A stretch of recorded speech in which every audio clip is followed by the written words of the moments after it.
Pakta Pertahanan Atlantik Utara atau NATO berupaya membentuk Dewan NATO Ukraina. Hal ini untuk menghadapi Rusia. Dengan dibentuknya dewan tersebut, maka status Ukraina akan setara sebagai sekutu NATO. Dikutip dari tes.com pada Sabtu 17 Juni, Sekretaris Jenderal NATO Jens Stoltenberg memberikan penjelasan pada konferensi pers di hari Jumat setelah pertemuan Menteri Pertahanan NATO di Brussels, Belgia. Ia menjelaskan, dengan demikian Ukraina berhak berkonsultasi serta memutuskan masalah keamanan yang menjadi perhatian bersama. Sekjen NATO menerangkan, ambisi pihaknya adalah mengadakan pertemuan pertama Dewan baru di Vilnius dengan Presiden Ukraina Volodymyr Zelensky. Menurutnya, Ukraina telah mendekati NATO selama dekade terakhir. Lantas, pihak NATO setuju bahwa pintu NATO terbuka, bahwa Ukraina akan menjadi anggota aliansi.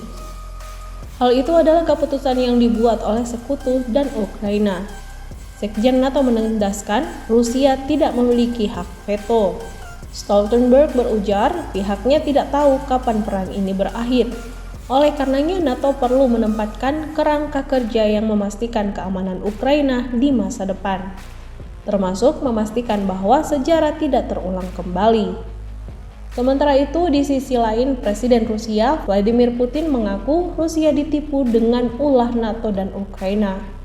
Pasalnya, NATO nekat melakukan ekspansi ke Eropa Timur yang berada di dekat Moskwa.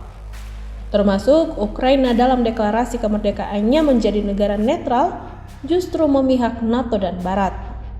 Hal ini disampaikan Kepala Negara dalam wawancara dengan Direktur Jenderal Badan Inisiatif Strategis Svetlana Chapseva di ruang kreatif Zetov Center, Moskow pada Selasa 30 Mei yang lalu. Rilis wawancara ini termuat dalam laman resmi Istana Kremlin, Rusia.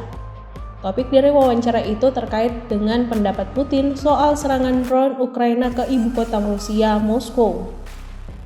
Dalam momen itu, Putin menceritakan bahwa perseteruan Rusia dan Ukraina sebenarnya sudah lama. Putin menerangkan, wilayah Ukraina hampir dikuasai sejak awal oleh orang-orang yang dipimpin oleh Barat. Menurutnya, mereka tidak hanya melawan Rusia, tetapi juga menciptakan anti-Rusia di wilayah itu. Putin menjelaskan, sebenarnya sejak awal merdeka, Ukraina menyatakan diri sebagai negara netral. Diungkapkan bahwa hal ini tertulis dalam deklarasi kemerdekaan Ukraina. Putin berujar secara bertahap, Ukraina justru ingin bergabung dengan NATO. Kepala negara Rusia mengatakan, NATO merupakan sebuah organisasi yang memusuhi Rusia dan dibentuk semata-mata untuk memerangi Uni Soviet dan Rusia. Disebutkan kepala negara pada tahun 2008, tanpa tanda-tanda eksternal dan ketegangan militer politik, Ukraina mengumumkan bahwa mereka akan bergabung dengan NATO yang isinya adalah negara-negara Barat dan Amerika Serikat. Pernyataan itu diumumkan di ibu kota Bukares, Rumania. Menurutnya, pada pertemuan puncak itu NATO membuka pintu lebar untuk Ukraina. Ia mengaku Rusia ditipu NATO yang pada akhirnya melakukan ekspansi ke Eropa Timur hingga mencapai Ukraina yang berbatasan langsung dengan Rusia.